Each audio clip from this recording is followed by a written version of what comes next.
What's up, everybody? You're listening to the Air Rated Tech Podcast. We're back. First episode of 2022, and nonetheless, it's going to be a good one. Yeah. Jamie's out sick, so hopefully she gets to feeling better soon. But Clyde, the Pro Japan Wrestling World Champion, is joining us. He's really not the World Champion now. It's just so you know. Just in case you guys get excited. But nonetheless, Clyde, all the way from the beautiful state of Colorado. Man, Beautiful. dude, Happy New Year, first of all. Thanks, man. You too. Even though we're 27 days in, but still, who cares? No, it's fair. Wasn't there a Curb Your Enthusiasm over the Happy New Year? Have you ever seen Curb Your Enthusiasm? Indeed. I think it was like about this time of the year, and somebody came up to Larry and was like, "Happy New Year," and he's like, "Is it really Happy New Year? Do you get to use that still? It's 3 weeks in. Like, I don't think you get to use that still." No. But who cares? I'm gonna say it though. Happy New Year.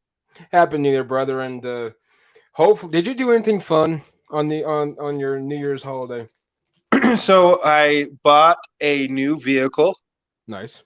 Yes. And I drove it to Utah on New Year's Eve in a massive blizzard. And so, yeah, no, it wasn't fun. But I did get to see some friends and family that I haven't seen in a long time. So that was cool. One of my buddies actually passed away on New Year's. Yeah. I'm sorry to hear that. Yeah, his funeral was today, actually. Oh, that sucks, dude. Yeah, so I have that going on today, but it was nice to see all my old friends and all that stuff today too. So it was good we got together. Well, but not to be a drag. I don't want to be a drag. Other than that, everything is great, man. Well, I'm glad. I'm glad you had a good time, and I'm glad you made it through that blizzard. That's obviously you're safe and sound. Well, I have maybe the best vehicle on the market in the snow to drive in those winter conditions, so I'm pretty stoked about it. But ladies and gentlemen, you're listening. As always, listen to us on Google, Apple, all that good stuff. But first things first, Clyde. Broncos country woke up. For me, it was about 4-ish, 5-ish in the morning to a notification from NFL.com that the Denver Broncos has hired Nathaniel Hackett, the Green Bay Packers offensive coordinator, which I love it. He was my top choice in my personal top 3 list, which consists of Hackett, O'Donnell out at Los Angeles, and Dan Quinn, even though I really wasn't going that route. But nonetheless, we got our guy, Clyde. Yeah. Ooh, big news, man. Yeah, great news. I think it also means that we may be getting a new quarterback very soon.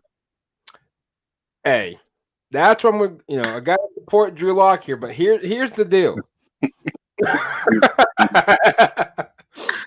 Here, I'm not going all Trump.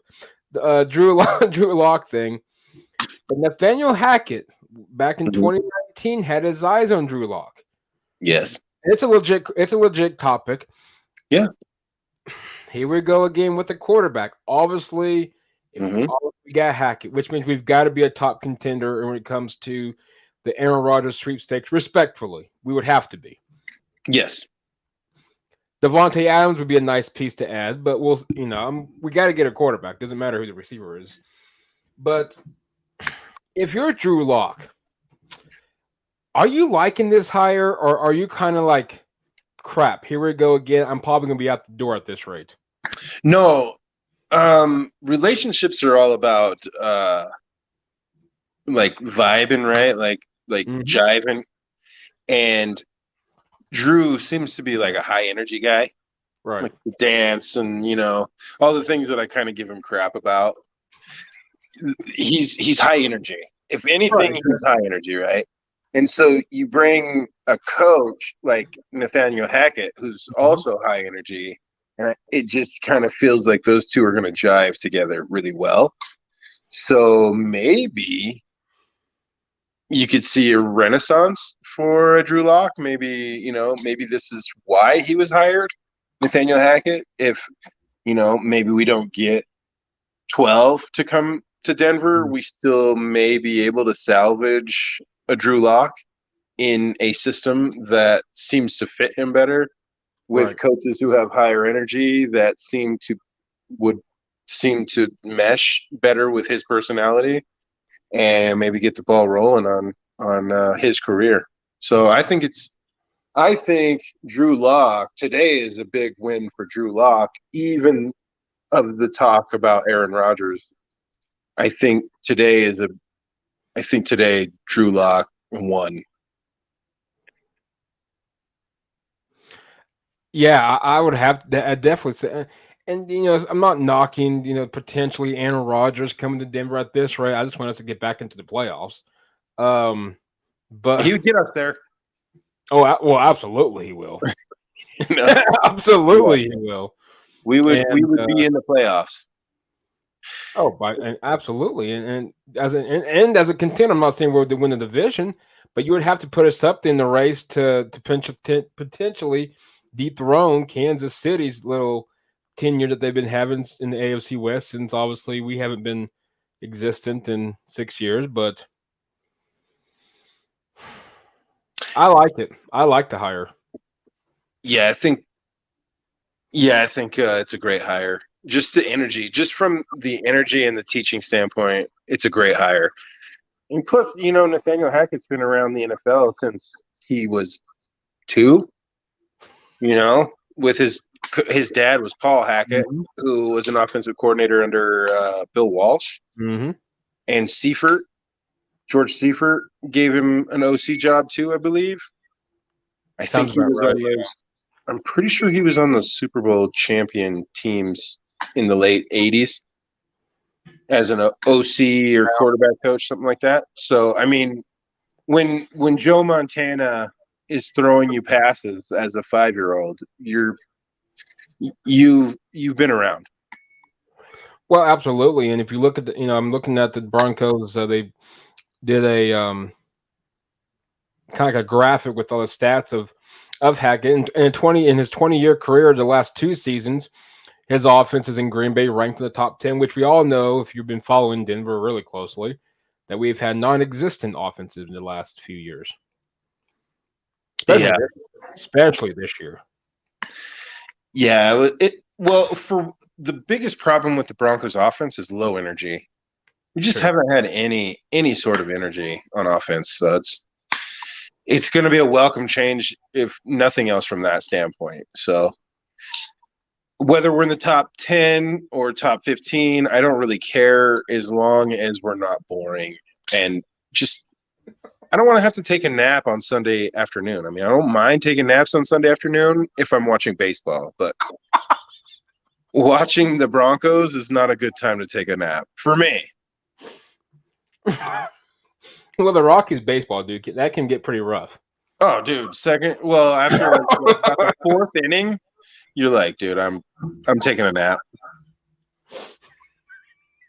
Wake up at 6th inning or whatever, and watch a good comeback, and then watch whoever's on out of the bullpen getting blown up. It's always fun.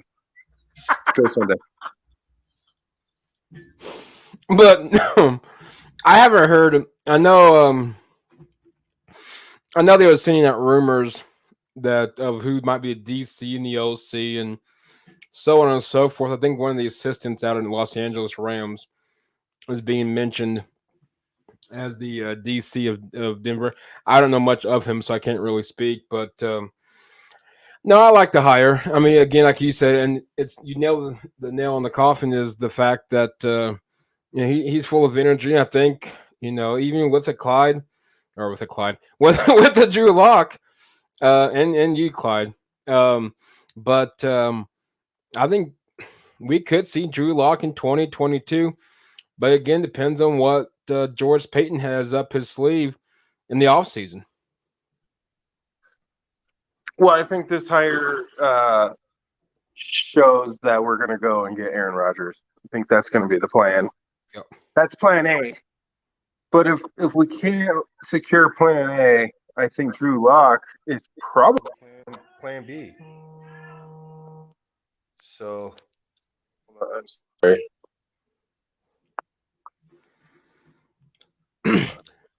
As Aaron Rodgers, what would you say the percentage would be for us? Realistically, I'm at 80% with this hire that we land Aaron Rodgers in Denver.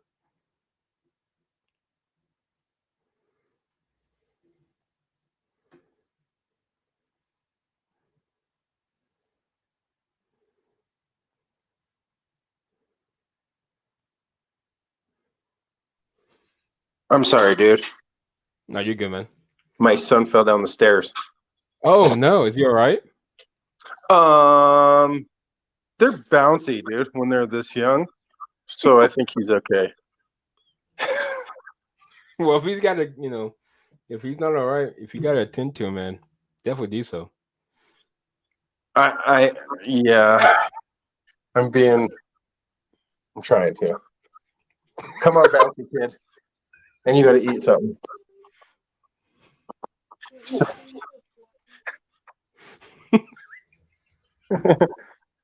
This is my parenting style. Like, I'm showing off my parenting style right now. The state of Colorado is going to pay you a visit. Right? Oh no, they're gonna come to my house. Did your kid bounce down the stairs? Like, yes, like a basketball. And I attended to him live on a podcast. On a podcast. But first I muted the mic for like 10 minutes while he cried. And then I went and attended to him. God dang it. Yeah, terrible fatherhood. Dude, don't be a dad. If you're out there thinking about being a parent, don't. Just kidding. I love my kids. I love Parenting 101 from Clyde. Yeah, just make sure they're bouncy. Well, in the pop quiz, Clyde's going to ask you, how long should you attend the kid when they fall downstairs, started crying? It's 10 minutes, so everybody knows. I'm just kidding. That's not the honest to God truth. Yes, it is. Of course it is. You got to give them at least 5 minutes to be like, yeah, that didn't hurt. I'm okay. At least 5. Can you move your arms and legs, fingers? Good.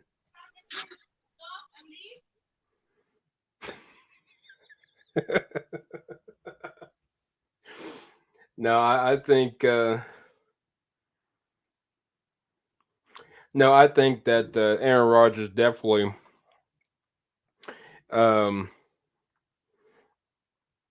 will definitely come to Denver, and if not, I mean, at least we, regardless, got a new head coach, and I just hope we just get something. I'm tired of losing. I am also tired of losing. God.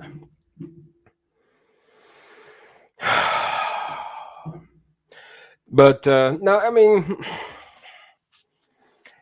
now if we can get if we can get Nathaniel Hackett, which we have, and if we can somehow grab Aaron Rodgers and grab Devontae Adams, I would absolutely 100% say this offseason was an A++, regardless of what happens in the draft. Because I'm not liking this quarterback draft at all.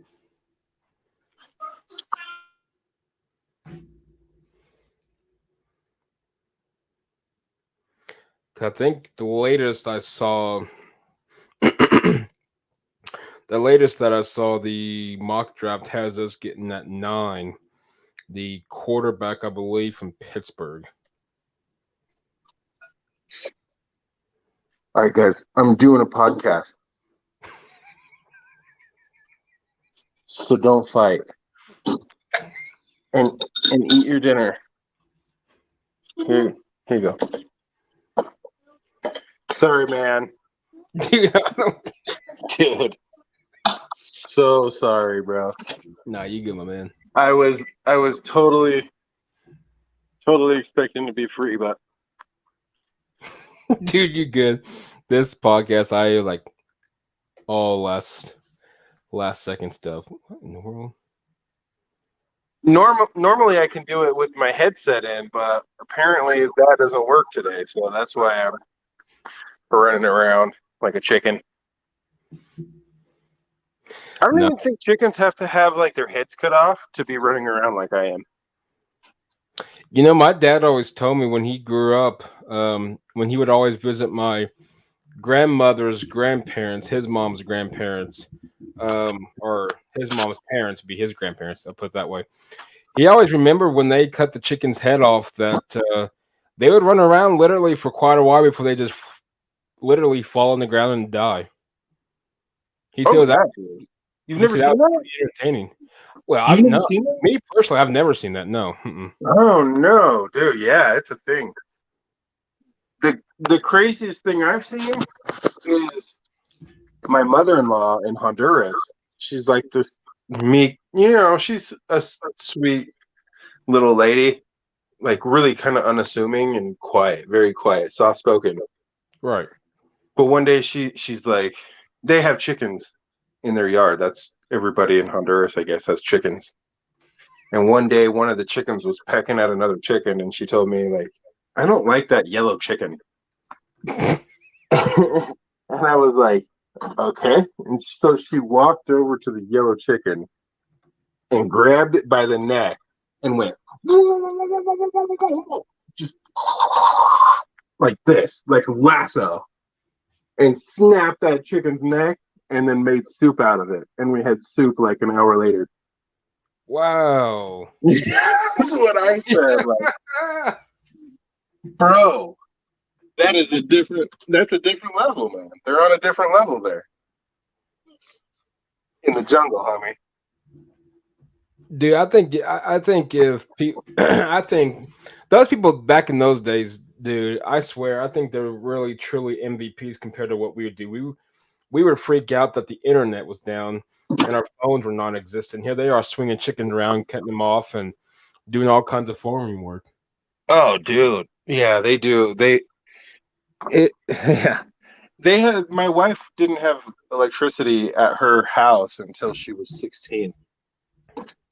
So they grew up without lights, without TV, without phone, without any of that stuff. So that gives you an idea. I don't know how hot it gets in Colorado because obviously I've never been there during the summertime. But here in Oklahoma, I'm just trying to visually think of what it would have been like back in those days when literally it's 107 degrees outside and you have no AC unit. It's you and your windows and that's about it. I don't know how that would have worked, but I guess you would get used to it. I would imagine. Well, you better. Either you do or you don't. There's what choice do you have? Well, that's true. It's like that scene in Inglorious Bastards. Have you seen Inglorious Bastards? Mhm. When Maximilian, or no, what is that guy's name that they have that shootout in the basement? And then he's like, Oh Lord. what was is that Maximilian was the baby's name, right? He had a newborn baby.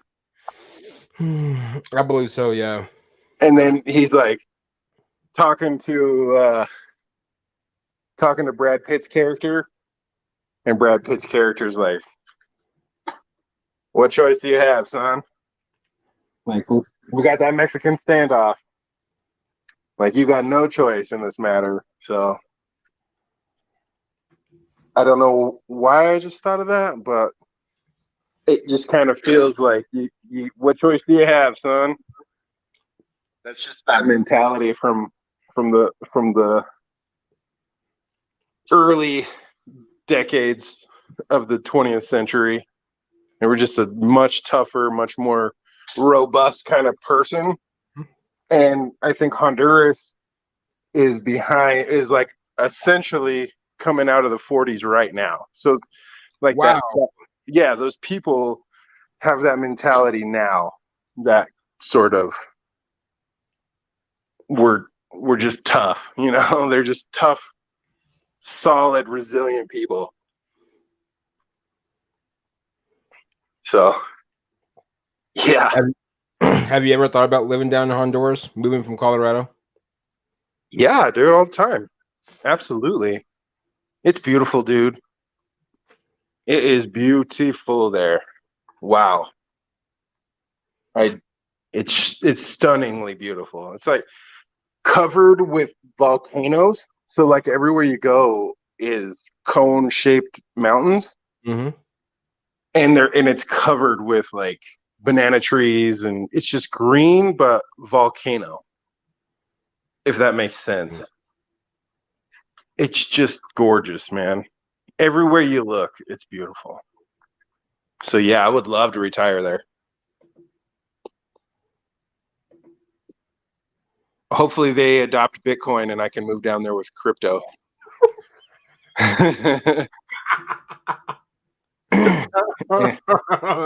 And buy land with Bitcoin in the next couple of years, maybe 10 years.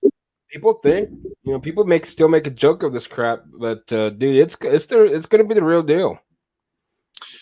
Well, it already is in El Salvador, which is right next door Really? to Honduras. So and every day for the last week, the El Salvador president Mm-hmm. has been talking about Honduras because Honduras they just inaugurated their new president.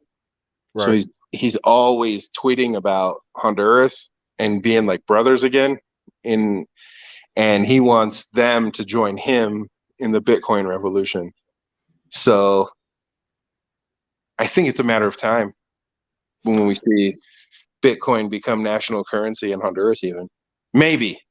Cross your fingers. I think a lot of people is gonna have to, I know, I got a few friends that's really into it. Um, and of course a few that's kind of curious. I just think, from a lot of people's standpoints, I think you're really gonna have to at least start considering or at least look more into it because people call me, you can say I'm crazy or whatever else you want to, but I'm telling you, this stuff's gonna be the new currency. And I think it gets to the point to where the United States or the world in general is starting to be less and less of cash. It's gonna be more of a cashless society. I think this is where it comes in and kind of helps balance that out. Indeed. Indeed. Yeah, it's so cool, man. What the promise of like DeFi and play to earn gaming. Hmm. Imagine being able to make like let's say $50 a day playing video games. Yeah, I mean that's not a lot in the United States necessarily. I wouldn't quit my job for $50 a day, right? Oh Lord, no. Mm-mm. But in Honduras, $50 a day, bro. I got my kids, both kids, haircuts, good, nice haircuts at a barber in Honduras for $1. I paid $1 for What? both of them to get their haircuts. Yeah.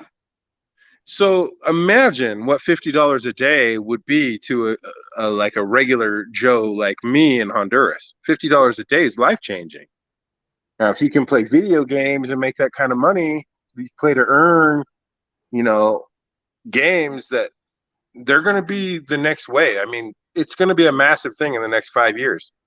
And it's going to change a lot of people's lives, especially those guys down there in Honduras. So it's going to be revolutionary to say the least. So if they're going to be trading in NFTs and in-game, um, crypto that you can convert to Bitcoin, it's only going to it only makes more sense for them down there. So a guy who can't find a job down there or it's very dangerous to go outside, you can make money playing video games and it's going to be life changing for some people. Now, I don't know much about Honduras, and I don't want people to make them sound like I'm stupid, but It's legit. Overall, where would you compared to? I'm not gonna get too much into your No, it's okay. personal bandana. From your personal salary, I know what you do. Mm-hmm. Where would you rank down in Honduras? I'm just kind of curious. Oh, dude, I'm rich. Are you? Rich, bro. That's how it is. Rich. Where, cause here in America is like what you got your upper class, your middle class, your lower middle Hmm. class, and of course your poverty level. So I'm kind of curious, what obviously what they because that country's different, and Hmm. so of course, just kind of curious where you would rank. Top 1%. I'm sure a lot of us would. Honestly, I hate saying that, but No, it would be true. Yeah. We're all yeah. Yeah, any gringo that moves down there is, if you could take your salary down there, you would be well off. You'd be fine. Yeah.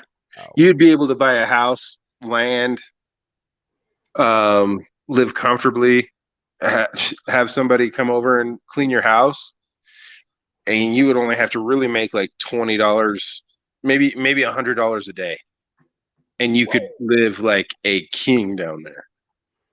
Literally, yeah. wow, So on $100 a day, dude, it would be, you would live in, a really nice house.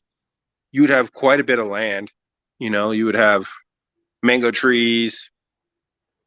You know, you would be fine. You'd be great. You'd be in really good shape down there for $100 a day. wow. Yeah, dude, that's what I'm saying. That's why I think about it all the time. I'm like, damn, I could sell my house in Colorado and Hmm. just on the equity alone Yep. live forever in Honduras. Easily, easily. And for people that's out there that's listening or watching, I know we got for sure one viewer and keeps flopping, so I don't know exactly how accurate this thing is. But if you don't know the United States, Colorado is one of the most, what would you say? I want to say most expensive states, but it's darn getting close to it. Yeah, there's a few states. In California, probably more expensive. Oh, New by far. York, certain parts of New York, probably definitely more expensive. Washington D.C., the Mhm. Beltway area is probably a little more expensive, but other than that, I don't know if there's anybody more expensive than Colorado right now to live. Maybe Utah, Colorado, they're both blowing up right now. So I would say Colorado is the top 5, maybe 10 state in the union for cost of living. Maybe Oh, by maybe far. Hawaii too. But yeah, Yeah, I forgot about Hawaii. yeah, Hawaii. I don't think Hawaii counts though. That's probably the most expensive, just because it's so finite there. The land and Everything imported. I mean, you got to Mhm. literally everything's Exactly. all coming imported. Well, hell, I Hmm. think Alaska, I'm sure, is up there, but nobody Probably really too. talks about them because they're so far up there. I mean, Russia might as well adopt them. Yeah, dude, I was just doing this thing with my boys the other day talking about Alaska, and we discovered that we bought Alaska from Hmm. Russia. Yep. I think it was for like 2 cents an acre, Hmm. and we bought the entire state of Alaska for like 100 and maybe like $200,000 in 1903.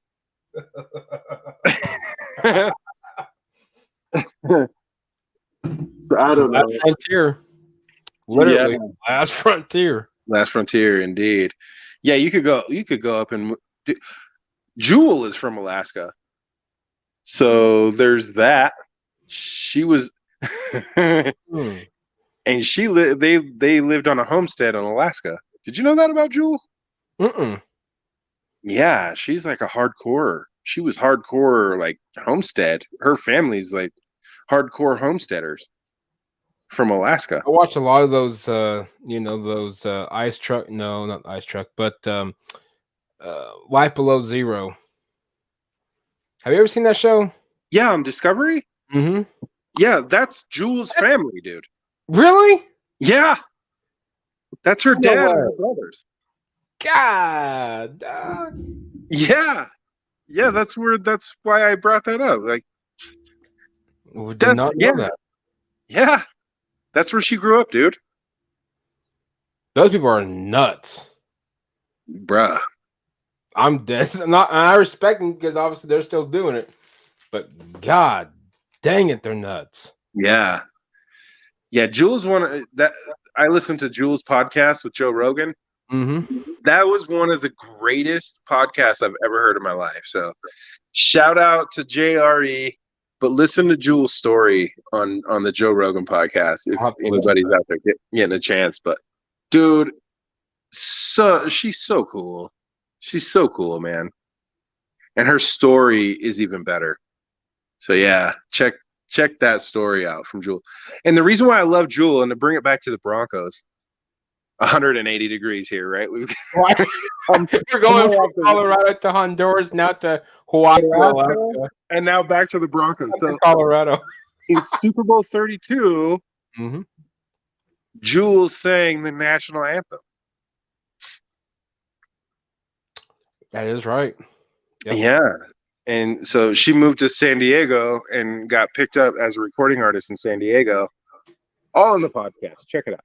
But she ended up singing the national anthem for the Super Bowl in San Diego, which just happened to be the Broncos' first Super Bowl championship. So I will always and forever be a fan of Jewel because that is who kicked off our season or our victory, our championship. So Dynasty. yeah, the dynasty, the late 90s dynasty. You know, it'd be cool to ask. I would love, and it probably will never ever happen, but you never know. It would be amazing to somehow get John Elway, maybe not so much on the podcast, but just pull him to the side. I want to know one thing. Ooh. Why didn't you go for a three-peat? It's never been done, and that team could have done it. Mm. I know TD messed up torn his knee that year. Or was it 2000? Yeah, that was 2000. No, 99. 99, yeah. 99. Season we won 98. Yeah, 99. Yep. Yeah, it was the 97 and 98 back-to-back championships, and then 99 he retired. I want to know that. I'm just curious why. I mean, granted, he was, 40 at the time, but still. Just give it one shot. 39, 30, somewhere. Yeah, I think he was 39. And he retired late. He retired in He did. April or almost May. It was really late in that process. Yeah, that's a good question. I know Alfred Williams was like, dude, why are you retiring now? In June? Why did you wait until after the draft to retire? Come on, man. Yeah. I mean, you had all your OTAs and summer camp's about to start and preseason's about to start, and all of a sudden I'm done. Yeah, that was the timing of it was more weird to me than him actually retiring, because I really thought that he would retire, but then he didn't retire, and then it was free agency came and went, and then the draft was coming up, and then he retired. Maybe it was right before the draft that he retired, but it was late April, early May when he finally was like, yeah, I'm not coming back. I'm retiring. So yeah, the timing of it, I would like to know the timing of that decision. I kind of like to know if he had thoughts of coming back, and maybe that's why it's so late. Yeah, I'm sure he did. And he had such a good relationship at the time with, obviously Pat Bowlen, but with Mike Shanahan too. Yep.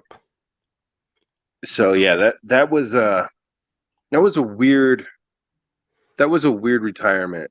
Just who retires in May, That was late, because usually if you're going to retire, usually it's a week or two after your final game at least.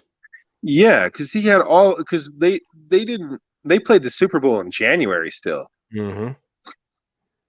So it was this time of the year when they won the Super Bowl. Mm-hmm. So you would have to think all of February, all of March, and then some of April, at least some of draft season. Yeah, exactly. Yeah, and I don't think he's ever really came out and said why he waited so long to retire either. No, I kind of hope he, maybe whenever his final day as a Bronco, just in general, front office staff, I kind of would like to know, maybe he'll write a book. Hmm. Maybe. Yeah, that'd be cool. I'd read Elway's book. Oh heck yeah! I've been kind of down on Elway lately on I think a Twitter. lot of people has. I just, I don't know. I don't know why. I mean, I think it's just time. It's just time for him to retire. You know what I mean? I think it's time for him just to enjoy what's left. Just enjoy Totally. life. Yeah, you're a he's got like 9 grandkids. Like, go Just enjoy your grandkids. like, dude, obviously you're a Hall of Famer first ballot, which was no surprise. We all knew that.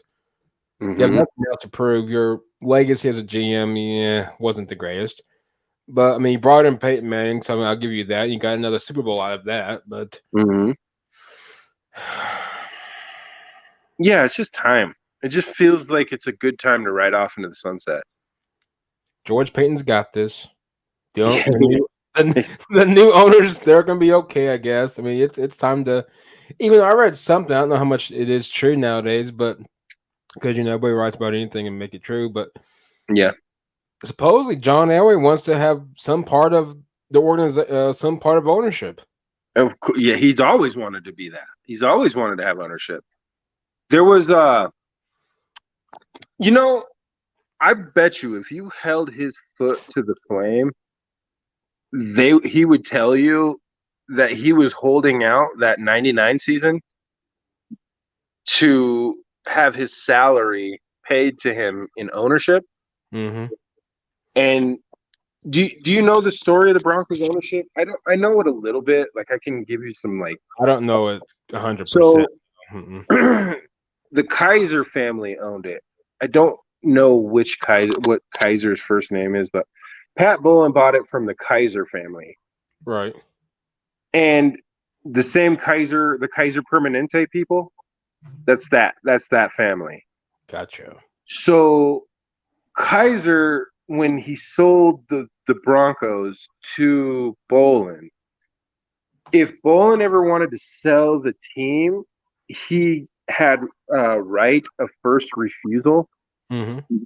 And Bolin, I think, wanted to pay Elway in ownership for that last couple of years, either the last year or the last couple of years. And he would have gave Elway a big ownership stake um, if he would have come back for one more season.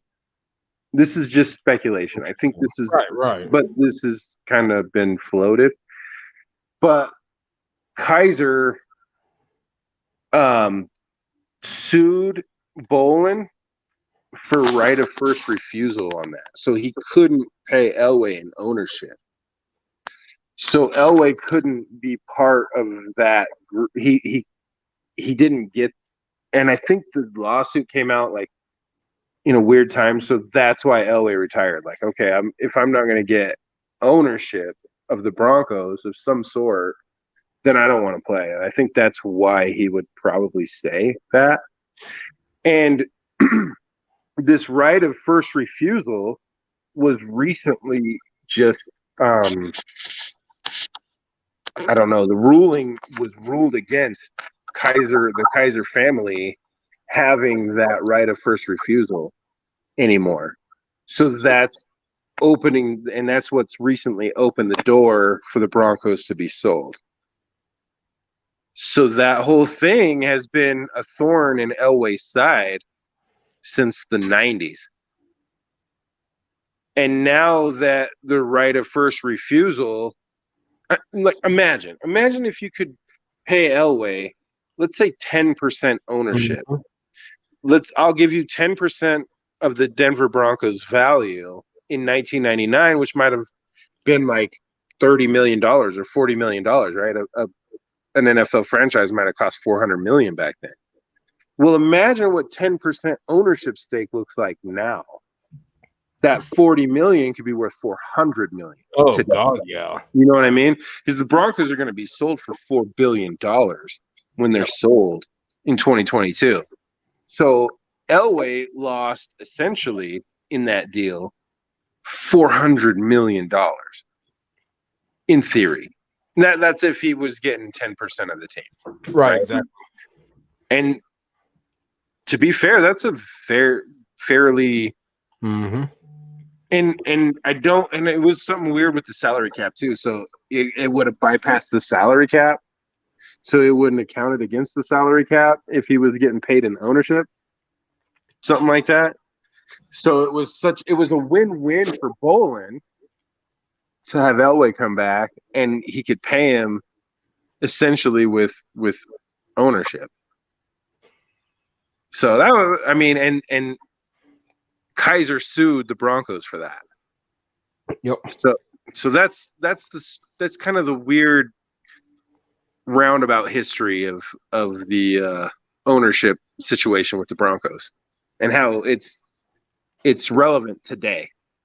And Oh, Elway's always wanted that stake, right? That 10%.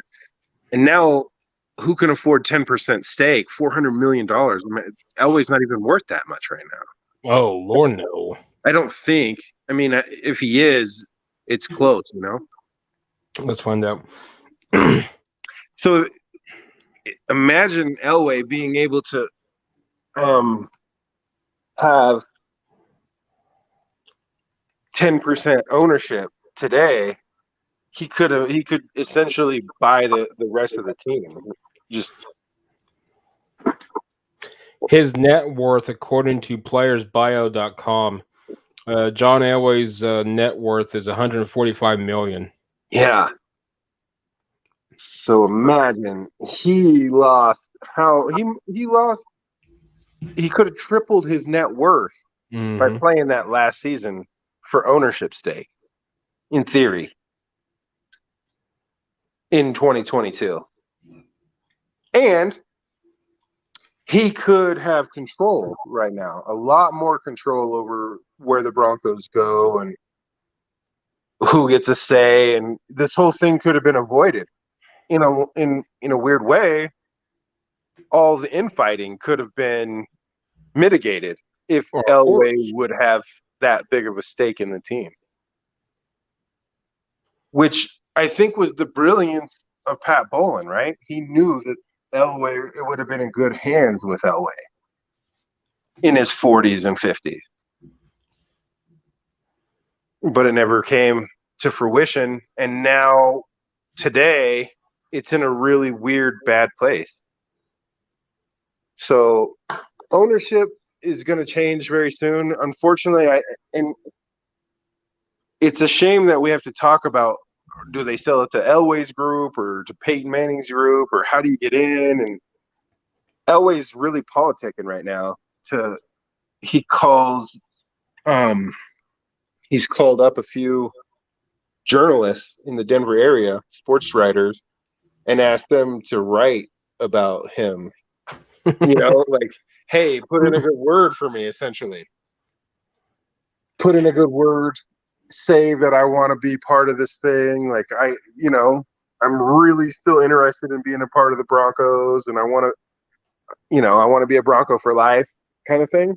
Kind of like He's a letter of recommendation in a way. Yeah, he's really politicking to be part of this ownership group, and it's weird because Peyton Manning is on the other side of it. Mm-hmm. He's part of an ownership group too. So now Bronco country and fans of the Broncos are having to choose between Peyton Manning and John Elway. It feels like a quarterback competition at ownership now. And it's a weird quarterback competition because it's the two greatest of all time, right? Oh, Now the two absolutely. greatest quarterbacks of all time are in a competition to buy and own the Broncos. It's really a fascinating story that doesn't get a lot of play. Now, of course, we don't know who's all in the running for the ownership of Denver. But let's just say it's between Peyton's group and John's group. Yeah. From your personal standpoint, who would you rather pick? Peyton Manning. That's yeah. Yeah, I'm a Peyton Manning guy.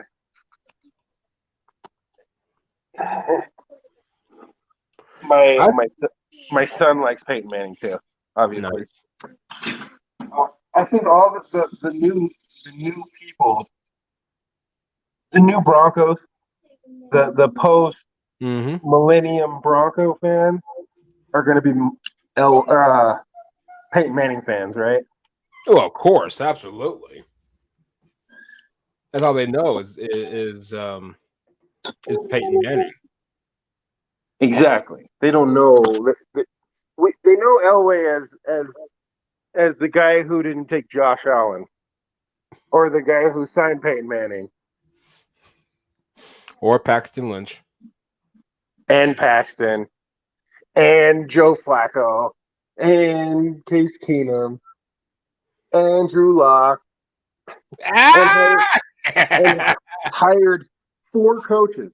How Yep. many GMs get to hire four coaches, bro? Cleveland. Which GM in Cleveland hired four coaches? No, that's true. They've both been fired the same year. Exactly. So I don't think there's not very many GMs in the history of the NFL that got to hire four coaches. Now would Jared Jones count? How I many wouldn't say. coaches does Jerry Jones have? He's Well, had what? oh Jimmy Lord. Johnson, Barry Switzer. Who else? I guess he probably had quite a few, huh? I guess that's not a fair question because he's practically the entire front office all in one. Right, and he's the owner. Who's going to fire him? He can't get fired, Exactly. right? So yeah, Jerry. Other than being an owner, who's had That's not a fair judgment on that. yeah, No, realistically, for the exception of Dallas, yeah, no, exactly. nah, nobody. I can't imagine there being too many general managers that got to hire four coaches and listen. He only had what 11 years, so Hmm. he was in Denver for 11 seasons as the GM in some sort of capacity, right? 10 or 11. Yep. And he hired four coaches and he drafted four quarterbacks in the first two rounds. Who did he draft? He He don't drafted forget Tebow. Osweiler. Tebow. No, I don't think he drafted. He didn't draft Tebow. You think Josh McDaniels went to John like, hey, make the move up to No. Because John Elway was after Josh McDaniel. ooh, I gotta look this one up.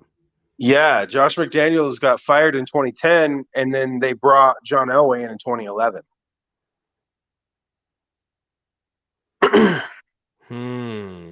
Yeah, so he didn't draft. He didn't have anything to do with the Tebow thing,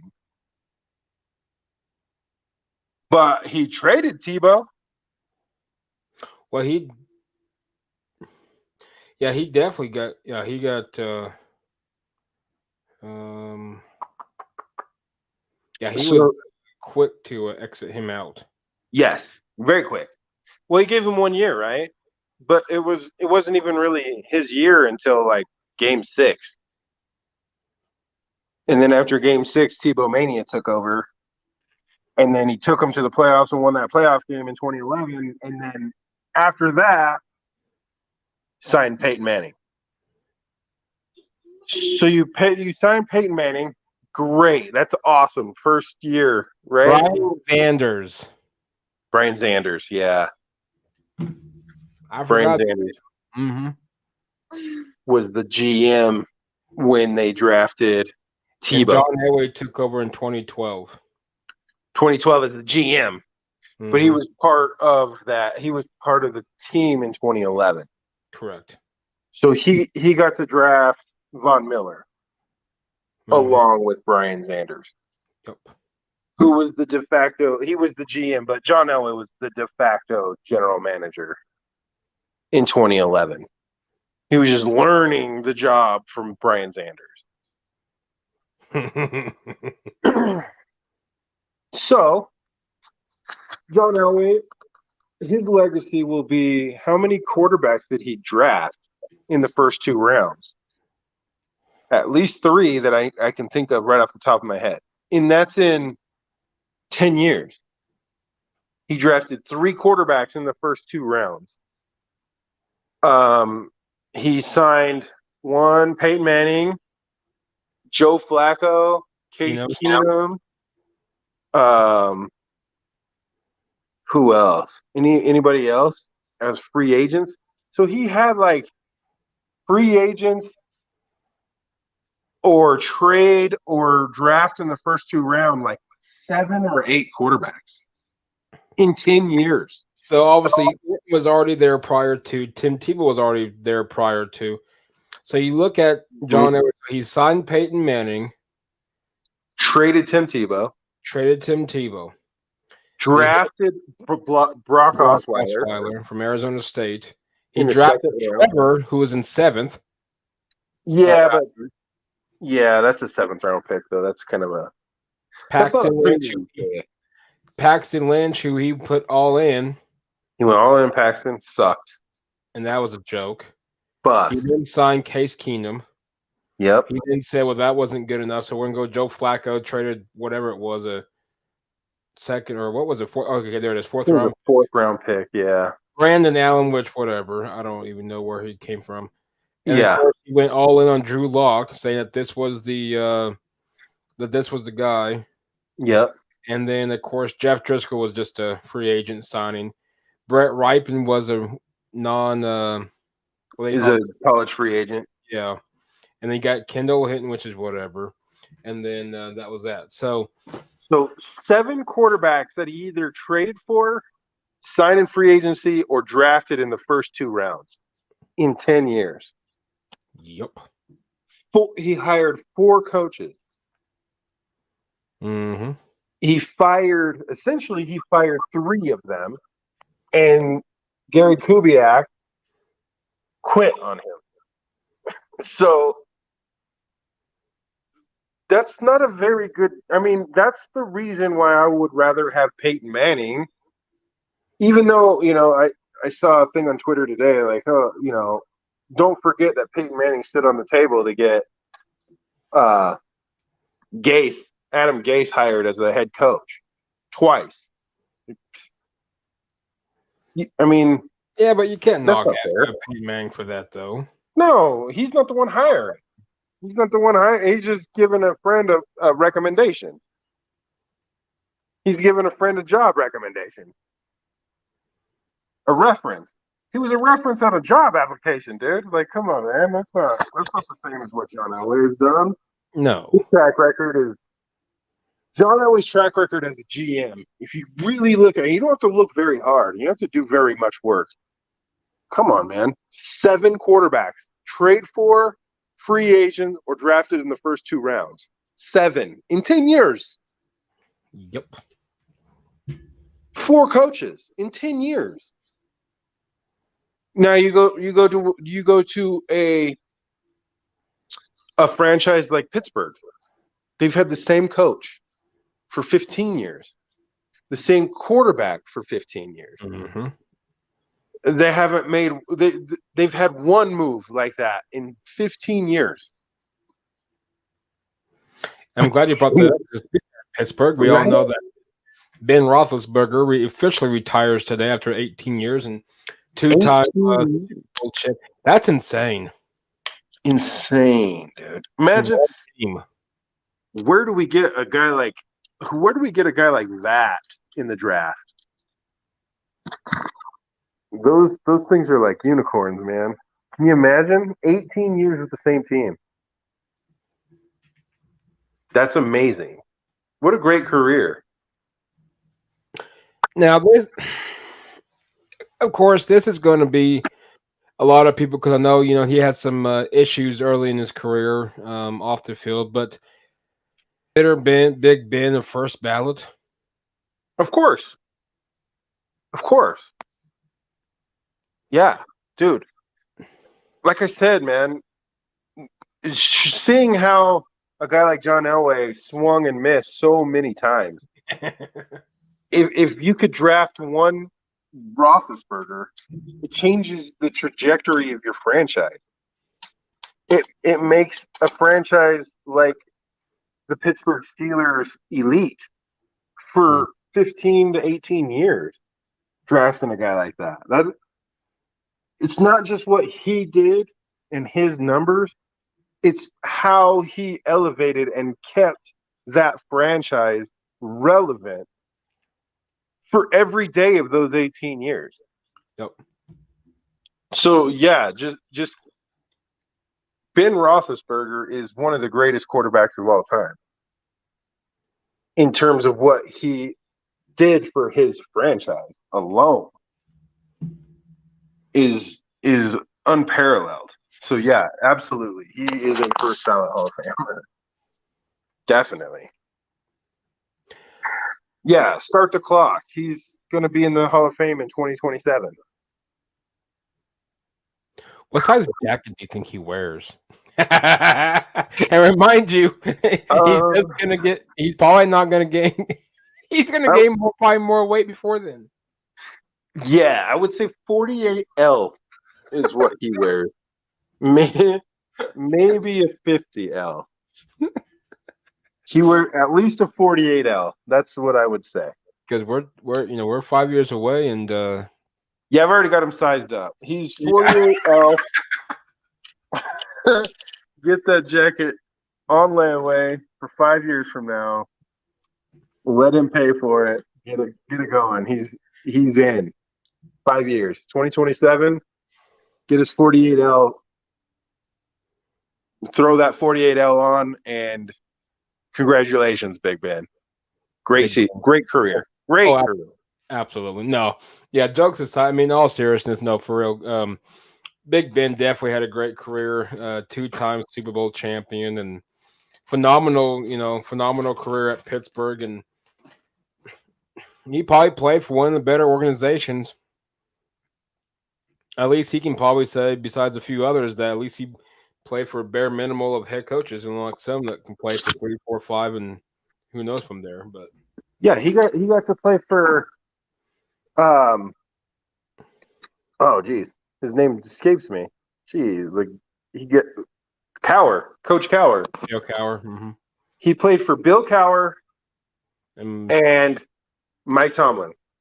Mike Tomlin's not bad. I know he's taking a lot of heat here lately, and probably rightfully so. But he's not What? a bad coach, though. Mike Tomlin might be my favorite coach in the NFL, dude. If there was a way Denver could somehow grabbed him, dude, and I know he Oh, ain't gonna probably ever leave Pittsburgh unless he gets fired. Dude, since man, 1960, do you know how many coaches the Pittsburgh Steelers have had? not many. Honestly, in their existence. I don't know the answer, but I'm gonna go 5, Negative. 3. 3. They've had 3 coaches in their history. Imagine that. They've had 3 in the history of their franchise. And it's a storied franchise. Well, absolutely. And they've had 3 head coaches. Chuck Knox, or who was the first? Chuck Noll? Chuck Chuck Noll, Noll. Mm-hmm. Bill Cowher, and Mike Tomlin.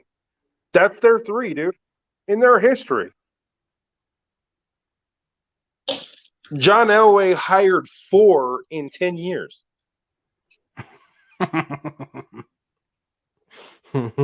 Right? Yeah. So you could argue outside of maybe the New England Patriots that the best franchise in pro football, maybe in pro sports, is the Pittsburgh Steelers right now. Just based on how their ownership is, how their stability at coaches, and how they've had stability at quarterback, and how often they are in the playoffs. They're in the playoffs every year, man. Mm-hmm. They're honestly, like, if you want to be the next owner of the Denver Broncos, I want them to emulate what the Steelers do. Look at the Steelers, and I want that to be the Denver Broncos. I wouldn't mind it. Right? I wouldn't mind it. Good. No. Uh, and I think today's hire at head coach, that's a step in the right direction, man. A lot of positive vibe from it, and that's what I like. Because, dude, I'm gonna be honest with you. If we would have got like a Dan Quinn or another defensive coordinator, I really would have questioned at this point Denver's just direction in general. I like Dan Quinn, but Oh, I did I too. think Absolutely. he might be one of those. He's very easily one of those guys that would get fired in 3 years. Well, so I can think we can go right back to that same situation where we were with Vance and Vic was we're good on defense, but that's all she wrote.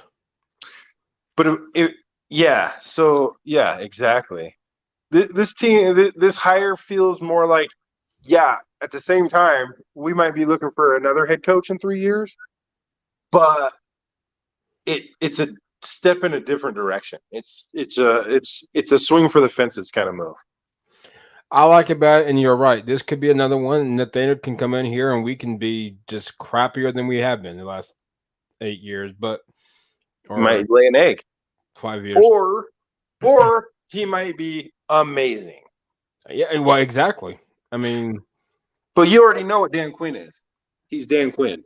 He's good. He's good. he's decent. Yeah, But do we want good in Denver, or do we want to swing for the fences and maybe be great? we got to swing for the fences, dude. Got to. The organization has fallen on its face. It's And if you don't make the right decision, and we don't know how Nathaniel's going to do, he may come in here, he may do well, he may come in here be average, and he may come in here and suck. I don't really know, but they got. I mean, one thing I applaud George Payton for, at least he realized, hey, our offenses seems to be the issue. We got to fix it. So I'll give him that. At least he focused on what the issue was. Now, whether or not we see results on the field, obviously it's too early to come out and say that, but I like it nonetheless. I wouldn't say it's the offense that's the issue. I think it's well, one, leadership. But I think the biggest issue that the Broncos have had is energy. They've been low energy for too long. And the hiring of Nathaniel Hackett elevates the energy in the building to like that next level. So we're going from low energy, which is to me dark, right? Yep. Darkness, to high energy, which is light. So we went from dark to light today. We turned on the lights today. We like my wife when she was 16 and got electricity in her hometown for the first time. It was like going from darkness to light today. Yeah, that's today. That's what the Broncos organization did today. So that's awesome. Like it's like we stepped into the new generation. The new era of Denver Broncos football started today. Well, absolutely, this is the first step of the new direction because obviously, eventually, here in the next, hopefully before the draft hopefully starts, we'll have new, obviously, owners, and now we got a new head coach. And I'm sure by obviously, I think the coaching staff will be, depends on if the Rams assistant defensive whatever he is, if the guy assuming that's the guy that they're going to go with as a DC, you got to wait until their season's obviously over. But I know I like it. I mean, it's a fresh start. You got a new GM now. You got a new head coach, and we're about to have new owners. Yeah, I think they're talking about hiring the Packers offensive line or running game coordinator. I did see, Rappaport tweet that out as their offensive coordinator. Run game coordinator as their offensive coordinator. I love that. I love the sound of that. Well, with Javonte Williams, dude, how wouldn't you love that? Right?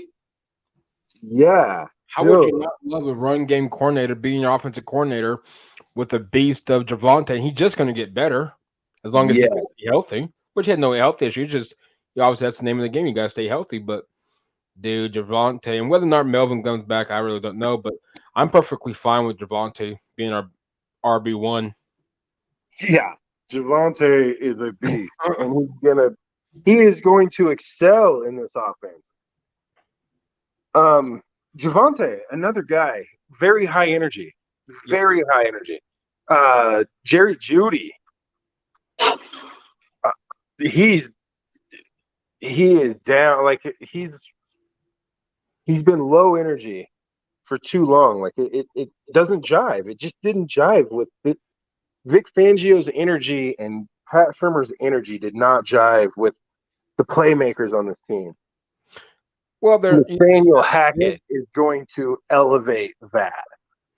Well, you got Vic and Pat who are so old school football that it just wasn't going to jive with this young core that we got with Drew Lock. And regardless, I don't care if he's the starting quarterback or he's not, but you still got Drew Lock, Javante, Noah, Jerry, KJ, Cortland. The list goes on. The offensive line with Lloyd Kuchenberry and Dalton Reisner. And I mean, this is a young core.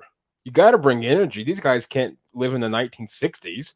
Yeah, it just didn't make sense, man.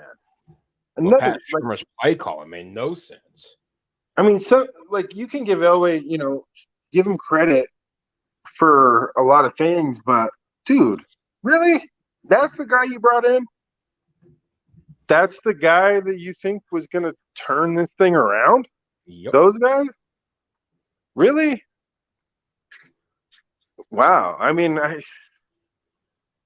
I scratch my head at like what have we been thinking for the last 10 years? Or at least 5, right? These Yeah, last 6 five and a years. half. Like, Yeah, 5. what the hell have we been what are we doing? And we didn't hire Shanahan, Kyle, or Mike, but we didn't hire Kyle. Why, dude?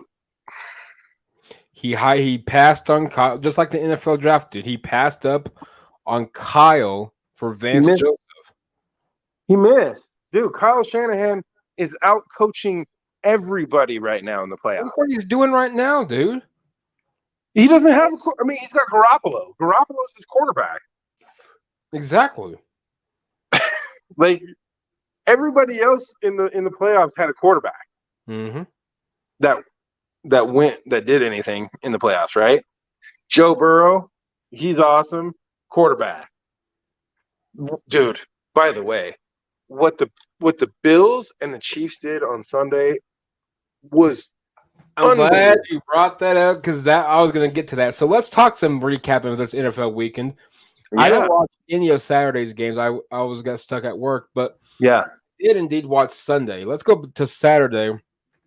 Field goal kicking, dude, was the name of the game on Saturday. San Fran goes up to Green Bay and takes care of business on the last field goal. Dude, let's go to forget Saturday. Let's go to, even though I will credit this, congrats to Cincinnati and to the city of Cincinnati and their fans. Yes. You got put up with Marvin Lewis for so many god-forsaken years. Ooh, shots fired. And so congrats to them for now living in paradise. Yes. And shout out to Zach Taylor, Norman, Oklahoma's very own. Zach Taylor is in the AFC Championship game, dude. Heck yeah, man. Shout out. The kitty cat they are a force right now, so I love it. That's a fun team, man. That's a cool team to watch. I'm rooting for them. But if you think about it, dude, I'm not comparing us to Cincy, but we could be like Cincinnati, a young offensive team. Yeah. We're better than Cincy. Oh my God, yes. We have a better team than Cincinnati does right now. The difference is they have a high energy coach. Yep. And they have a good young quarterback that fits that high energy mentality. And he's smart and he's a winner. But at the same time, they're not better than the Broncos. For man, down the line, they're not better than the Broncos, in my opinion. So the Broncos could very easily be in where Cincinnati is next year with one offseason. In one offseason, they could very easily be in the AFC Championship game next year. Very easily. Then we get to Sunday, Yeah. and dude, Yeah. uh, Yeah. Kansas City. I have my tweet ready to go out for Buffalo. Bro, at I what just point? now deleted it. I didn't realize it was still in my drafts until today. Um, it was still in there, so I apologize, Buffalo. But dude, first of all, what a game! They Second of took, all, they is took the Buffalo lead just with what, a cursed at minute? this point? Sorry. Is What's Buffalo up? cursed? Say that again? Is Buffalo cursed? No, they're not. They're not cursed. Well, I don't No. think they are. I just feel bad for them, and especially the fans. I will say this, this would be a good topic. I kind of want to get your idea too.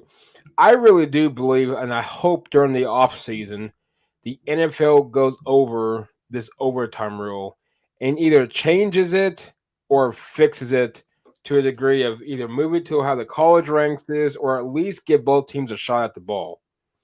And I will Dude, use this people like, well, you've been sad too if Denver. Hey, we had the same thing with Pittsburgh back in 2011 in the yep. wild round. So I mean, I'm not going to sit there and say it's all because it's Kansas City, but Mm. I really hated to see Josh Allen in Buffalo season in like that, and especially on that game because Josh Allen was lighting it up. Bro, they didn't lose that game because of overtime. Let's be fair. They had 60 minutes. They blew it. 13 seconds. They took the lead. First of all, they took the lead with a minute and 50. Mm-hmm. And then I was like, damn, they gave him too much time to score. So then Kansas City went down and scored real fast. Doop. Yep. I was like, damn, they scored too fast. And then Buffalo went down and scored to take the lead with 13 seconds left. Like, what in the world is going on in the final 2 minutes of this game? It went touchdown, touchdown, touchdown. And then with 13 seconds left, they kicked the ball out of the end zone, Mm-hmm. gave them two plays that netted them 40 yards to get into field goal range and kick the tying field goal. That would have sent it. Yep. Dude, first of all, why would you now hindsight obviously is 2020, right? But Right. special teams is such an underrated aspect of NFL football. It cost the Packers the game on Mm-hmm. Saturday, and it cost the Bills, in my opinion, a big chunk of the Bills on Sunday. So it cost them because they kicked the ball out of the end zone.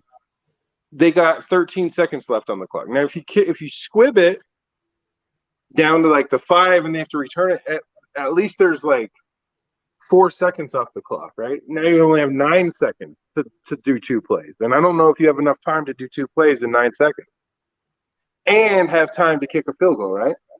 Exactly right. So special teams cost the Bills their Super Bowl, because if they win that game, if they win that game, I think they win the Super Bowl this year. They're definitely going to it. Yep. So a bad special teams call cost them the Super Bowl. A bad 32nd ranked special teams in Green Bay cost them a chance at the Super Bowl. The Broncos have had terrible special teams forever. So special teams plays a huge role in wins and losses in the NFL. So what I'm trying to say is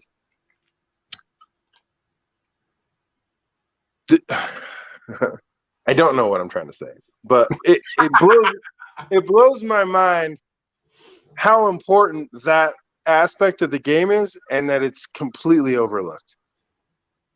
and it's like it's hidden. It just doesn't exist, even for NFL teams and franchises. It doesn't exist. So it's costing these guys championships. So, yeah, wow, one play changes the entire outlook of the game, man.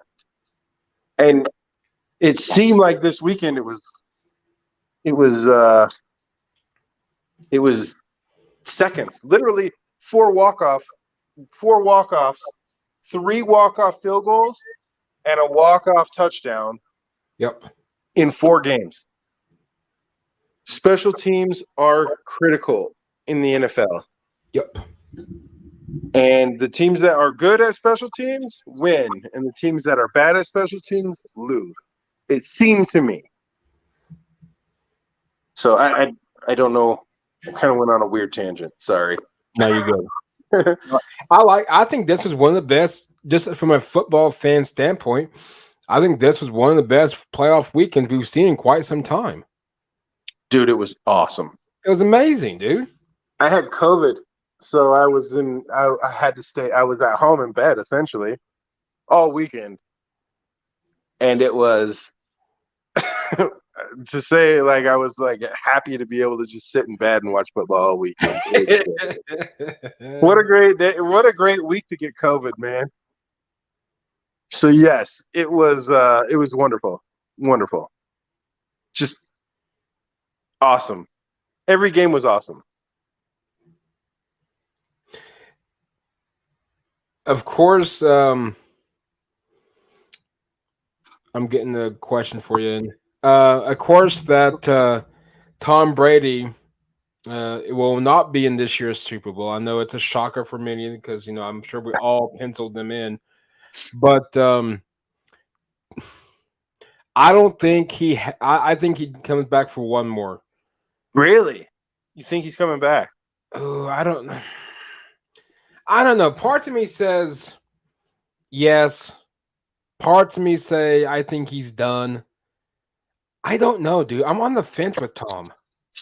He can. He can come back if he wants. 45 years old. One more year. And he would be a top 5 quarterback in the NFL next year at 45. But what does he have to play for, man? What is he playing for? Why? What else do you got to prove, man? What else do you have? What else is there in the tank? Well, see, and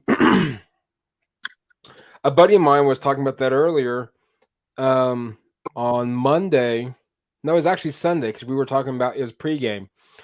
We were talking about Tom Brady. I said, if he loses, do we think he comes back? He said no. I say yes, just because it's Tom and he doesn't want to go out with as a loser from the get go in the playoffs. But at the same time, but you're right. What does he have to play for? He's 45. He obviously is perfectly fine financially for the rest of his life. He's got 7 rings. See, 7. I thought that if Tom was going to win this year, if he would have won this year, it's 8. I don't know if he would have then. I think he would have stopped. Dude, I'm really on the fence with Tom, dude. I don't think he's he's back, not man. I committed think he's to done. next year right now because I'm sure he's thinking about it. But, dude, I don't know, man. I'm really stuck on this fence with Tom. I think he's done, dude. Yeah, he's done. I think he retires. Wouldn't that's going to be weird, dude? Regardless if it's this year or next, when Tom Brady, if Tom Brady, when he does retire, it's going to be weird. Yeah, it is going to be weird. An NFL with no Tom Brady it's going to feel like, yeah. I don't know what it's going to feel like. An NBA without LeBron or Michael or Kobe.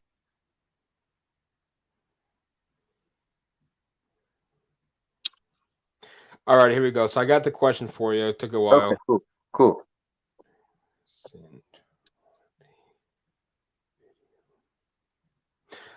His question, he's got two. He's joking on one, but he still wants to hear from it. He wants to know, are we brothers? Because it's funny that two white guys have gap in their teeth. Ah, LOL. He says yes, he we says are brothers. he says From an, legit question. He said legit question. When it comes to sports betting, is this going to be a nationwide thing, or why is it taking longer for each state to become betting? I want to bet on games. Who is your AFC and NFC picks for this week? oh, great question. First of all, I don't bet on. I'm not a better. I'm not a. I don't bet on NFL games. I work hard for my money. I don't gamble at all. I gamble on cryptocurrency. Ah, I might as well just set my money on fire this week. But that's what I do. That I that's my gambling. I don't bet on NFL. I haven't yet. But if I were a betting man, I would say, dude, such a hard. Well, obviously, I think Kansas City wins. I think they beat the Cinderella Bengals. It is the clock has struck midnight on Cinderella, and their carriage is turning into a pumpkin when they go down to Kansas City this weekend. So they're out. So I would say Kansas City is my lock of the weekend. And oh man, I want to say the 49ers so bad. I want the 49ers to win in the NFC because well, John Lynch is there, Kyle Shanahan is there. Those guys kind of they have such a strong tie to Denver, right? right. Two names that are in the Ring of Fame in Denver, John Lynch and Mike Shanahan, and Kyle grew up here. So I want them to win so bad. But I think it's the Rams this year that are going to go to the Super Bowl for the NFC, and they are going to play in their home stadium of SoFi. They are going to hoist the Lombardi Trophy in Super Bowl 56 on their home turf. The Super Bowl champions will be the Los Angeles Rams. That's If I what. were a betting man, that's who I pick. The Rammies to win it all over the Kansas City Chiefs. Here's here's my here's my here's my here's my pick. And Yeah. I believe I tweeted it out on Sunday. However, I will say this: I waited for them to actually win the game. I was closer to the end of the game for them to win before I tweeted that out because I didn't want to jinx them. But that I want the Rams to win on a personal standpoint. And if you guys don't follow me on Twitter, definitely do so. So the reason why I want the Rams to win is if you listeners out there, if you don't know, is my dad's health is obviously on the decline, is not doing well, so on and so forth. Oh no. Yeah, it's not good. I'm And sorry, man. and so he's a Rams fan. He's been a Rams fan since oh God. Deacon Jones, Deacon Jones, thank you very the much. fearsome Tip of my force. tongue, I knew I was gonna right there. Deacon Jones was there, dude. He Nice. remember when they played in the blue and white helmets. He remember when they played in the Coliseum out in LA. When they were originally the Los Angeles Rams. That's when I don't know how in the world he became a fan. Don't ask me that one. But so when they moved to St. Louis, he still called them the LA Rams. So obviously, when they moved back to LA here a few years ago, he was ecstatic because he can finally say the LA Rams again. Nice. Anyway, for me Cool. personally, I'm hoping the Rams win because I would love for him to see that one last time. You never know, but at least to see it. And but no, I think the Rams take care of the business on Sunday against the Rams. the Niners.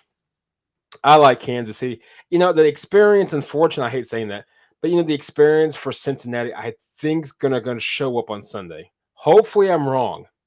I think No, it is. it's going to show up quite a bit. Yes.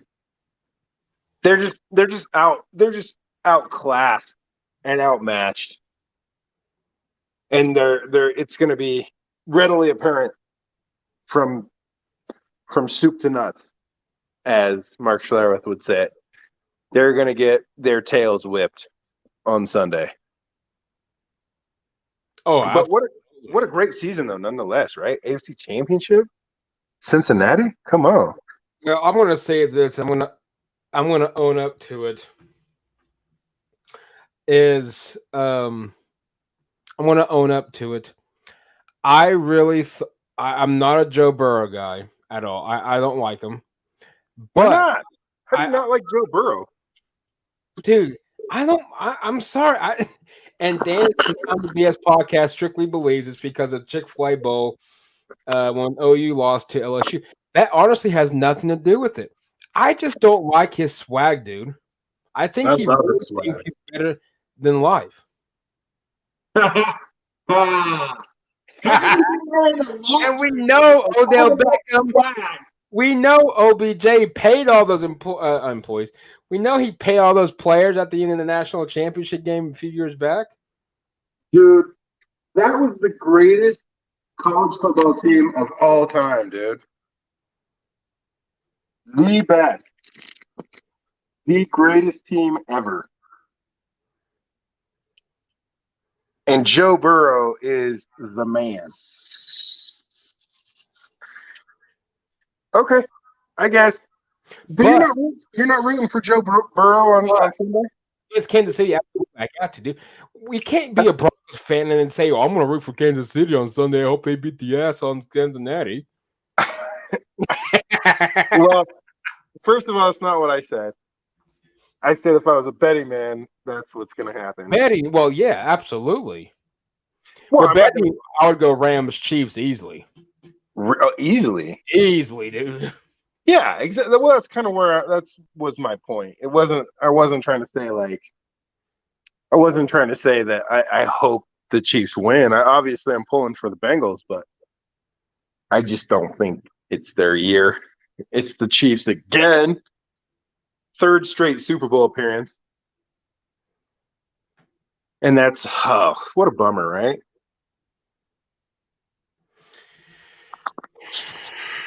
I wonder here go back to this Tom Brady if he's gonna retire thing. Mm-hmm.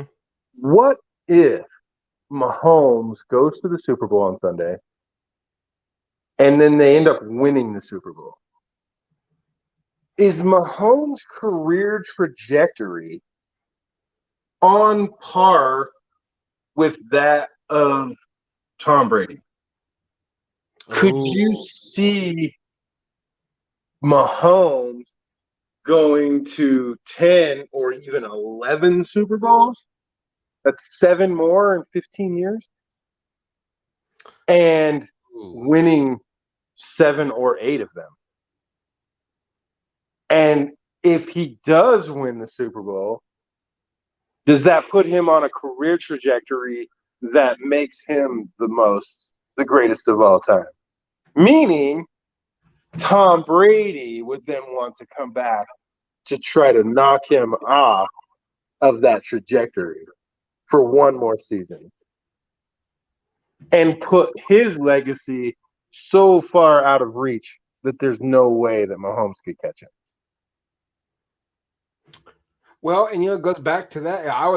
I shouldn't say I was hoping that Tom Brady. I respect him, and I think he's one of the greatest to play by far. But I know people getting sick and tired of it's just like Alabama and Georgia. Alabama and college football. There, it's always been. Well, I mean, I don't know what to tell you, but I mean that's whatever. And it's just like Tom Brady, but that's a good point, dude. And that's I why I wonder. thought if Tom could have won this year, there'd been 8. Then do you think he would have tried 2 more years to try to get to 10? Because dude, 7's insane as Seven it is is anyway. 7 Super Bowl starts Yeah, is exactly. insane. 7 championships as a quarterback is astronomical. And just But think, if the Giants didn't do what they did in both Super Bowls, he would have had 9. yeah, At least 8. I would split with that. bro, he's got 10 Super Bowl starts. But is with this third in a row start for Mahomes, does that put him on a career trajectory that surpasses that? Or just puts him he'd be the only one that would come close, right? At this point, just given his age and his team and his ability to win, he could be the one that would go to 11 Super Bowls and wins 8, right? So does that make Tom Brady want to come back for one more year? This person says absolutely on YouTube. Really? Cool. Right on. Yeah, I think you have, if you're Tom Brady, that's the only reason I would even come back, is to secure my legacy against Mahomes as the greatest of all time.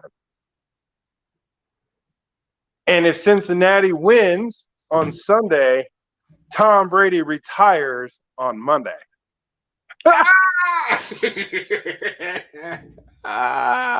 Dude. Here's and he will, in regards to what you just said. Irregardless. Okay. I think he will retire too. I think he'll retire either way. But Here's what I'm thinking. Okay. okay, shoot. Let's play devil's advocate. Kansas City wins Super Bowl 56. It's Boo! It's possible. I don't like saying it, but it's possible. It's not only possible, it's probable at this point. Well, it's probably going to happen. Probably going to happen. So this is what's going to happen. Are you ready for this? Now, I know it's going to be mind blowing. So here's what I think is going to happen. Do I think he's going to retire? Absolutely. Patrick Mahomes is going to win the Super Bowl whenever the Super Bowl date is, the first Sunday in February. Here's what's going to happen, or whatever the date it is, 2nd February, I don't know, whenever the date is. I could see it to where Tom retires on that Monday following the Super Bowl, simply because we all know what we're going to be talking about Monday, instead of talking about the Chiefs or whoever wins the Super Bowl. The Chiefs, he takes the spotlight from Kansas City on Monday, because guess what? Tom Brady retires. Oh, Hey, one more time. Oh man, I don't think Tom's not that guy. you don't think he is? No, that's petty. I don't think Tom Brady is petty. Yeah, Tom Brady's a lot of things, but he's not that guy. No, I think he does it before the Super Bowl, to be honest with you. I don't think he's that petty now, but it'd be cool entertainment nonetheless. But I don't know what Tom does. I don't know.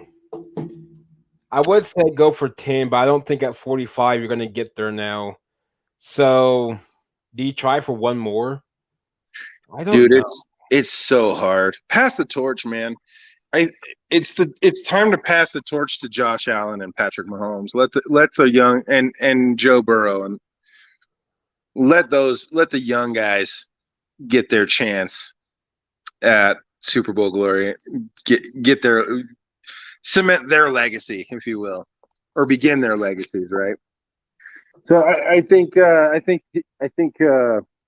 commenter is correct. I think he'll retire. Probably within a week, the next week or two. Well, I know I read an article that he's definitely not committed to 2022.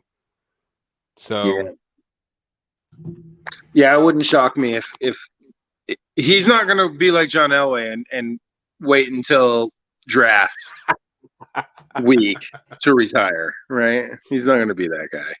And I don't think he retires Monday after the Super Bowl. So I think maybe the week after the Super Bowl. He'll retire sometime in the next 3 weeks. Let's just put it that way. Yeah, I think he retires in February. Yeah. What a legacy, man. What a legacy.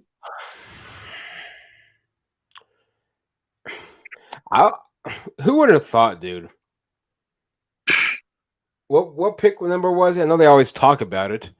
199. Yeah, 199. And just think, for all you millennials that don't know what we're about to be talking about, this is why Tom Brady is where he's at. If Drew Bledsoe, Clyde, Drew Bledsoe did not get injured that year, I don't think we would have ever heard of Tom Brady. No. The cream rises to the top, man. You still think he would have? Yeah. I think Bill Belichick is smart enough to know the personnel that he has on his team. He knew. I think the whole organization knew, like, oh, we have something with this Tom Brady kid. I think number 12, we got something with him. I think they knew that in practice. I'm talking about practice. I'm talking about training camp. His very first year. I know they looked at him and went, dude, this kid can sling it. He's slinging it around. He's picking up the offense. He's leading the team. Like we might have something here with this kid. So yeah, I think maybe he wouldn't have been the Super Bowl quarterback in 2001 when they won their first one, but he would have definitely been the quarterback. I think maybe in 2002 or 3 going forward. That's how long he's been around, man. Since before 2000, since 2000. He's 21 years, dude. That's so 21 awesome. Years in the league. And we just got done retiring 18 years in Big Ben. Yeah, Big Ben was drafted 4 years after Tom Brady.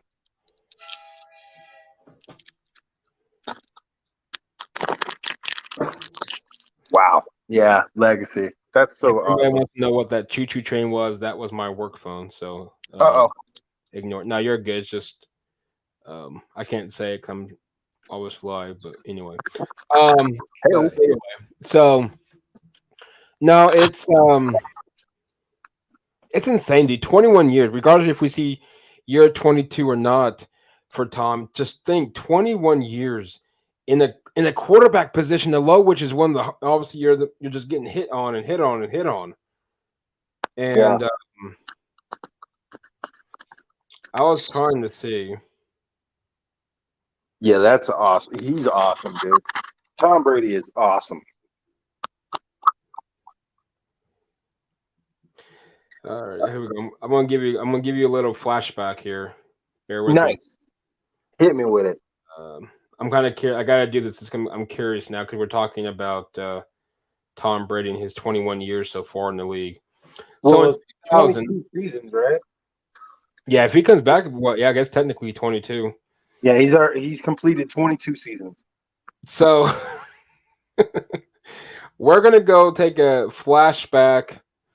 We're gonna do a little flashback, folks, and what I mean by that is we're going to tell you who the 2000 draft class was for the Denver Broncos. For Denver? In 2000? Yes, sir. 2000. I want to see how well you do before I say them. Oh, the year two. I don't know if we had a first round pick in 2000. I don't think we did. I think we lost it that year. We had the 15th overall pick. 15th? Mm-hmm. 2000.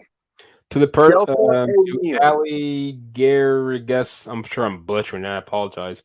I'm going to say Deltha O'Neal was the first pick. Ah, you good, homie?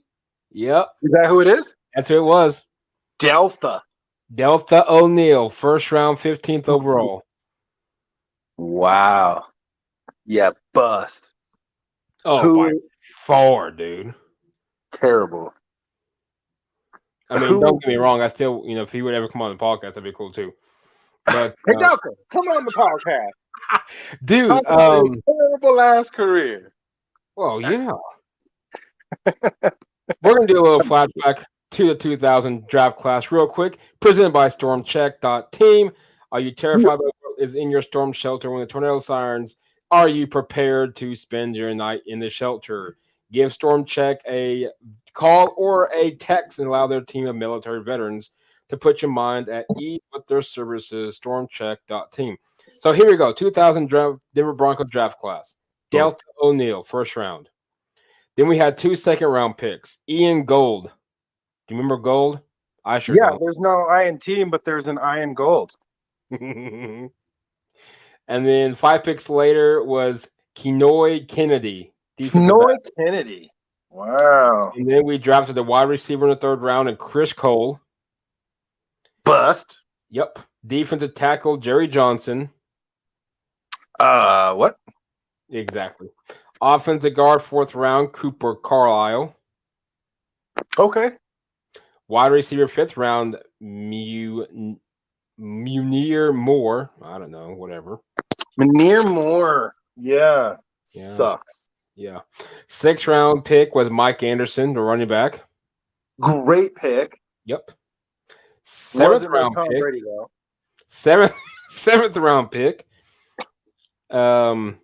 And by the way, Mike was 10 picks prior to Tom Brady, just so you know. So we technically passed up on Tom Brady too. But anyway, Jarius Jackson, quarterback, 7th round, 214. Jarius Jack. If we're gonna take a quarterback in the late rounds, we didn't take Tom Brady. We took Jarius Jackson. And Allie, real quick, let us know about your football expertise of what you think will take place this weekend and who your team is. And then 246, last pick of the 7th round. Well, not last pick, but for last pick for us in the 7th round was Leroy Fields from Jackson State, wide receiver. Leroy Fields. Dude. So, 2000 draft class. Did you going back in time? Presented by good. A pretty decent draft class. Ian Gold was good. Kenoy Kennedy was all right. Mike Anderson was a phenomenal running back. Far, dude. He was dope. Yeah, but other than that, Munir Moore, come on, man. We took Munir Moore over Tom Brady. That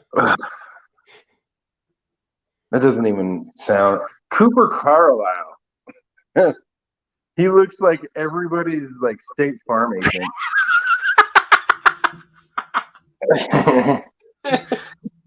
Dude, we took him at he's a guard. He's guarding your insurance policy right now as we speak. Watch him being incarcerated as we say that. Who? Leroy. Leroy? Yeah. Who's Leroy? Who is Leroy Fields? The 7th. Yeah, that guy. Who are we talking about? Moore? I'm talking about Cooper Carlisle. Oh, well, yeah. The 4th round pick out of Florida. I thought we were still on Fields. I'm like, okay. Oh, no, I'm talking about Cooper Carlisle. Cooper Carlisle is everybody's State Farm agent. I thought that was Aaron Rodgers, dude. Even though Mahomes is catching up to him on that. No, he's Jake from State Farm. But if Jake from State Farm was actually look like a State Farm agent, it would be Cooper Carlisle. God dang it. Yeah. Yeah. Bad pick. Bad pick. Should have taken Tom Brady. Anyone that's watching, I want to put you on the spot, viewers. If you're currently watching this, send Clyde the most inappropriate question for him to answer. Ooh, I love it. Come on, hit me Do with it. it. I know we got 2 so far. I know this thing's inaccurate because they don't show Twitter. So if you're on Twitter, I'm on Twitter, so you're gonna Ooh, have to tweet at me, or I'm gonna have to check Twitter real quick. But if you're watching via the YouTube, Facebook, or Twitch, send your most inappropriate message or question for Clyde. Presented by Law nice, Terrain Watches. Get all your watches at Law Terrain. Use the code AirRaid to save 10%. nice. There you Those go. are nice watches, dude. They're not bad, dude. Oh, yeah. Seriously, I send them your way right now. Do it. Come on now. Final 15. Let's What, go. what kind of horrible question, inappropriate question could you ask? Dude, I don't know, man. Some of these I am. viewers, especially on Twitch, I don't know much about Twitch, but I can guarantee you just the word Twitch sounds like I'm sure they got some disruptive questions. Yeah, they're on Twitch. Yeah. What kind of question? I don't even know what I would ask me, but I would surprise myself with the answer. I guarantee you. And if I could surprise myself with my own inappropriateness, I could surprise you too. So hit me with it. Do it. Dude, I want to be so inappropriate right now. This is 2022, guys.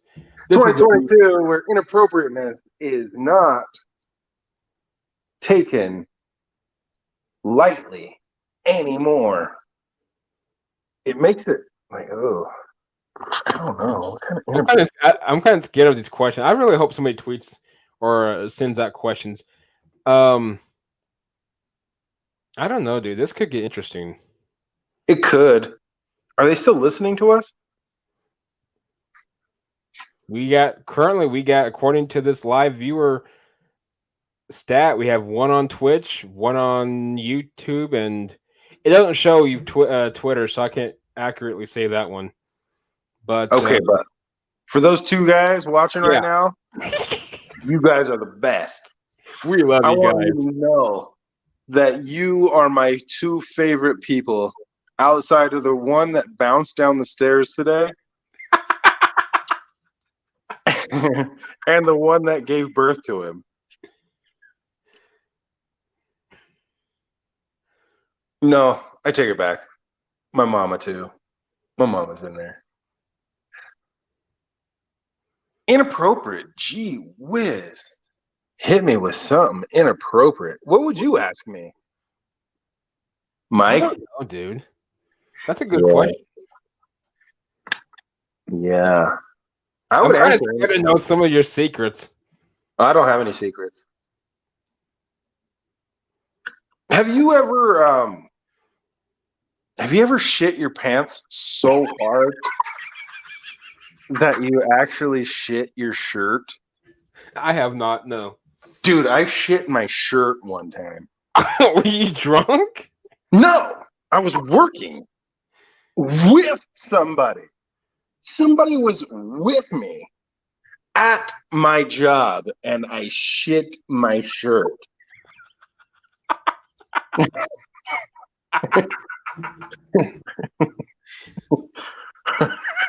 It was my first day, my very first day at my last job that I had before I bought my own truck. My very first day, I shit my pants so hard, I shit on my shirt. Was your shirt tucked in? Yeah, oh yeah, it was tucked in. But dude, Okay. Yeah, but still, come on. I mean, I want to make sure you didn't have like explosive diarrhea or something. I did, of course I did. I was like, it just, dude, ugh. It was one of those, and we were out in the middle of the country, and I was like, bro, I gotta poop, dude. And he's like, ooh, there's nowhere to go. Yeah, so, yep.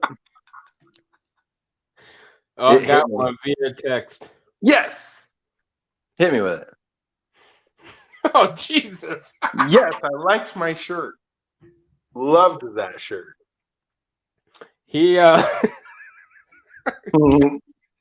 so the Yeah. question comes from so here you go. Yes. In dire need, what would you do if you created an OnlyFans account? A, B, what would your content consist of?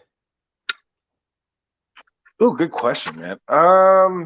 I would probably be a foot fetish guy, but I would probably pretend that I was a woman and I would show my feet off. And I would probably fart a lot. Because apparently farts are in demand right now. Did you hear about that chick that was farting on her OnlyFans and like farting in jars? And like Dude, she got sick. She went to the hospital because she was like she had so much gas that it scared her. dude. And she was farting in jars. And she No, I made did like not. 6 figs, dude. 6 figs farting in jars. So yeah, I would probably fart in a jar, and I would be a feet fetish guy. I would pretend like my feet were a chick's. So you ready? We got one on YouTube. All right, hit me with it. I don't know if YouTube. you saw it or not. I, Check your screen. Are you ready? yeah, hit me with it. There you go. What is it? So, do you guys do threesomes or just podcasts? So do you Either way, we do can threesomes still or talk just football. podcasts? Either way, we can still talk football. I do. That's no. That's no. It's inappropriate. Absolutely inappropriate. Yeah, I don't. No, no, no. I mean, what are we talking about? Who was the question? Because it feels like that's coming from Remember a the fella. question? It was inappropriate time with Clyde. Remember? Yeah, I get it. But was it from a feller or from I um? don't know. It's, Or if it was from a feller, that's no. That's a negative. it's Don't Ali Garrigus. Ali Garrigus.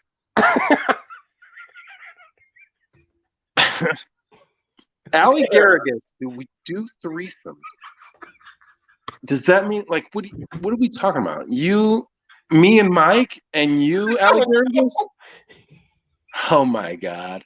Can you imagine two grizzly bucktooth, gap tooth white boys talking about Nathaniel Hackett while we're DP and somebody? DP and Ali Garrigus? You know. Sorry, man.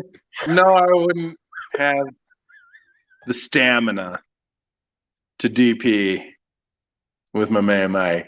Watch it. Look at me in the eye with the with those gap teeth, looking like I'm looking at myself 10 years ago. No, that's ridiculous. And no, I would not do that.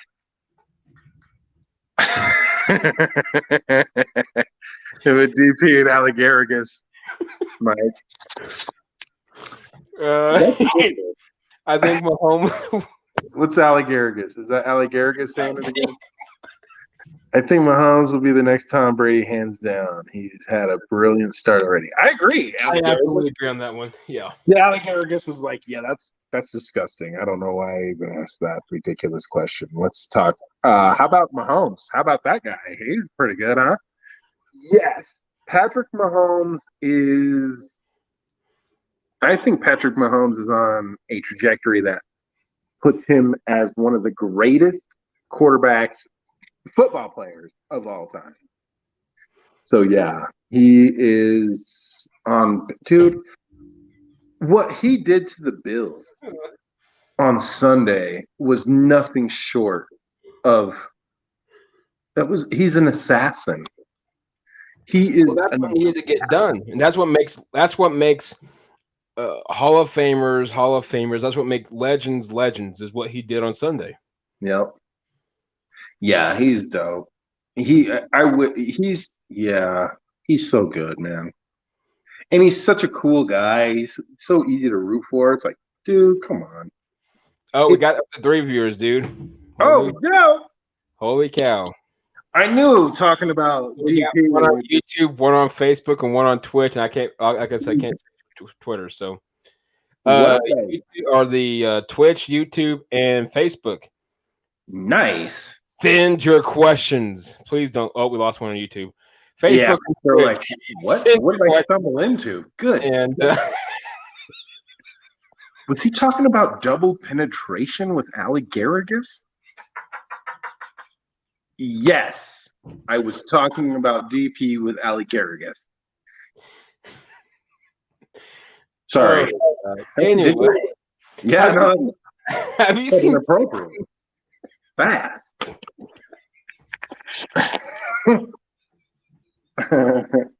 Oops, daisy. Oh, we lost them. We're down to one. Yeah. They're Anyway, like, real he quick. was talking about shitting his shirt and DP and Ali Garrigus. This train has left the tracks. Rightfully so. Rightfully so. Yeah, I think it's time to go, Mike. I got to put my boys to bed. Yeah, we're done. All right. Thank you for watching, everybody. Thanks for having me, Mike. That was fun. Hey, will do, my man. Ladies and gentlemen, thank you so much for the viewers watching and sending your questions in. And episode will be dropping later on, but definitely on a Friday. So get your weekend off on a great start. Nonetheless, Clyde, enjoy your weekend. Thanks, man. And take care of yourself when it's good football. As always, guys, we appreciate the support, and hopefully next week we'll get some new content out there. But yeah, nonetheless, subscribe, follow on YouTube and all the social media platforms. Search Air Raid Attack. Clyde, have a great weekend. You, brother. Guys, you've been listening to the Air Raid Attack podcast. Have a wonderful weekend, and we'll see you next week.